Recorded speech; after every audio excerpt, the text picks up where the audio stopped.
Hello and welcome to Today in History. My name is Sotonye Afiesimama.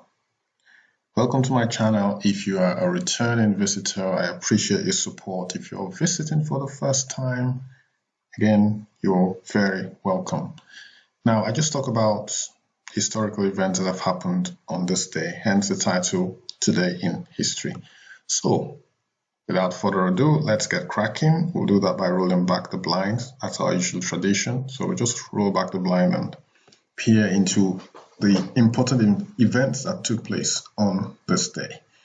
Now, this man's name is Charles-Édouard Jeanneret, known popularly as Le Corbusier. He was a French architect, originally from Switzerland. He was also a designer, an interior designer, a painter, urban planner, writer, and one of the pioneers of what is now regarded as modern architecture. He was born in Switzerland, just like I alluded to at the beginning, but became a French citizen in 1930. His career spanned 5 decades, and he designed buildings in Europe, Japan, India, and North and South America. So, I'm going to show you some of Le Corbusier's work. Okay, so this is one of his buildings. You can see a bit of color, which was unknown at the time. He infused color into his architecture. A lot of concrete as well, as you can see from this building. That's another building of his. And another one, you can see color here again, a lot of concrete, this time beige, creamy beige color. Angles as well, curves. So it's almost like the masculine playing with the feminine. So there's interplay between the curves and angles. And there's another one here. Okay, lots of lights, lots of glass, strong horizontal lines.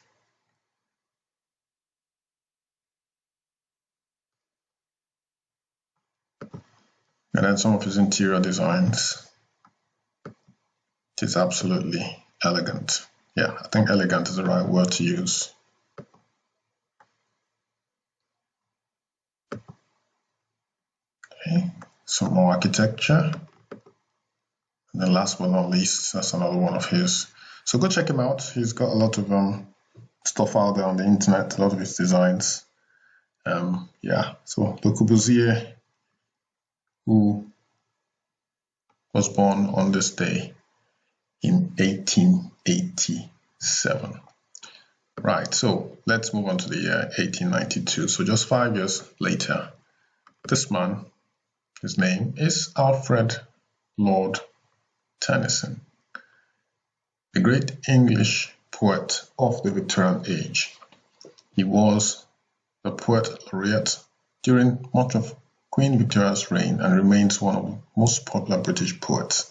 In 1829, Tennyson was awarded the Chancellor's Gold Medal at Cambridge for one of his first pieces, Timbuktu. Now, Timbuktu is a city in Africa. He published his first solo collection of poems, Chiefly Lyrical, that's the title. So Poems Chiefly Lyrical in 1830. Claribel and Mariana, which remain some of Tennyson's most celebrated poems, were included in this volume. Although decried by some critics as overly sentimental, his verse soon proved popular and brought Tennyson to the attention of well-known writers of the day, including Samuel Taylor Coleridge. Tennyson's early poetry, which, with its medievalism and powerful visual imagery, was a major influence on the Pre-Raphaelite Brotherhood. So that is Alfred Lord Tennyson, who was born on this day in 1892. Rather, he died, beg your pardon, on this day in 1892. 1948, On this day, his name is Gerard Adams, more popularly known as Gerry Adams. He is an Irish Republican politician who was the president of Sinn Féin political party between the 13th of November 1983 and the 10th of February 2018. He served as a Tiachta Dala for Louth from 2011 to 2020. From 1983 to 1992 and from 1997 to 2011, he was an abstentionist member of Parliament, of the British Parliament for the Belfast West constituency. So abstentionist member. So he abstained from voting, I guess, abstained from being a member, abstained from being active as a member of Parliament for the British Parliament for the Belfast West constituency. I hope that makes sense. So that's Gerry Adams for you, who on this day in 1948 came into this world. 1973, the Yom Kippur War started on this day. It was to last over 2 weeks, ended on the 25th of October. So let's talk about Yom Kippur War briefly. 1973 was the day, it was a Jewish holiday, and Egypt and Syria seized the opportunity. They were having the Muslim Ramadan observance as well, which lasts about a month.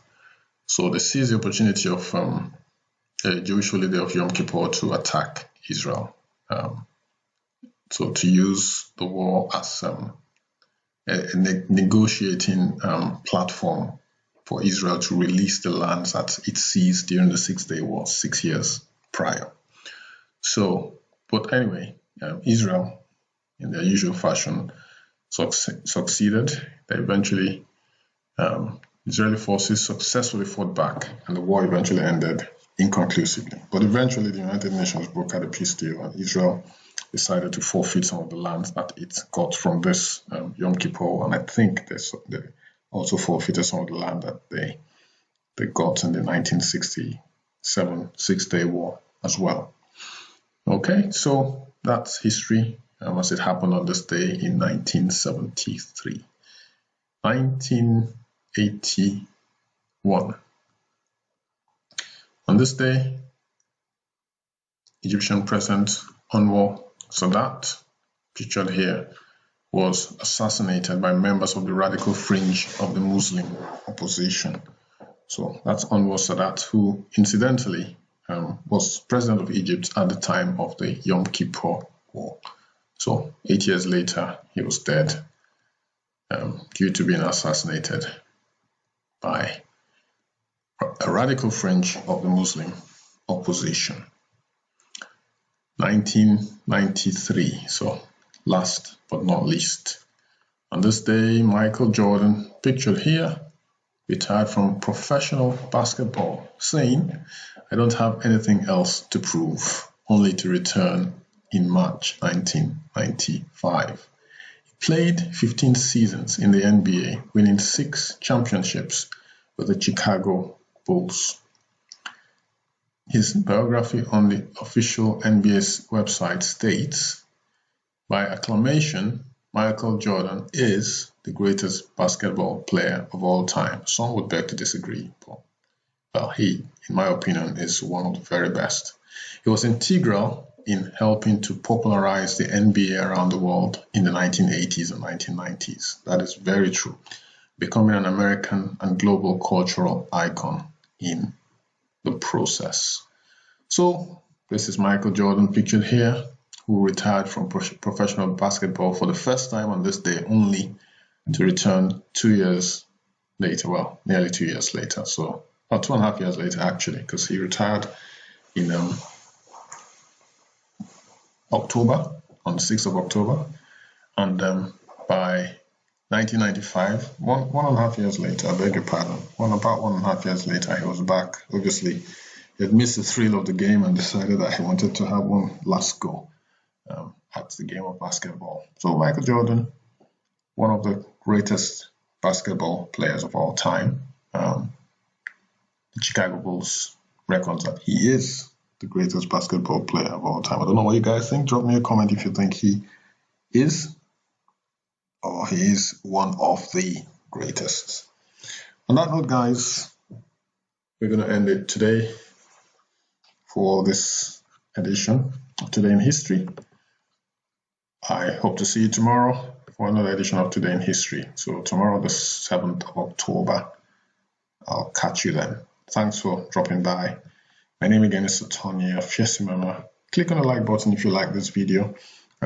Share with your family and friends as well. And also consider subscribing so that you receive updates of my uploads. So if you click on the notification bell, then you would YouTube would send you an email to let you know that I've uploaded and published a video. Thanks again, guys. Stay safe, and I shall see you tomorrow. Bye-bye.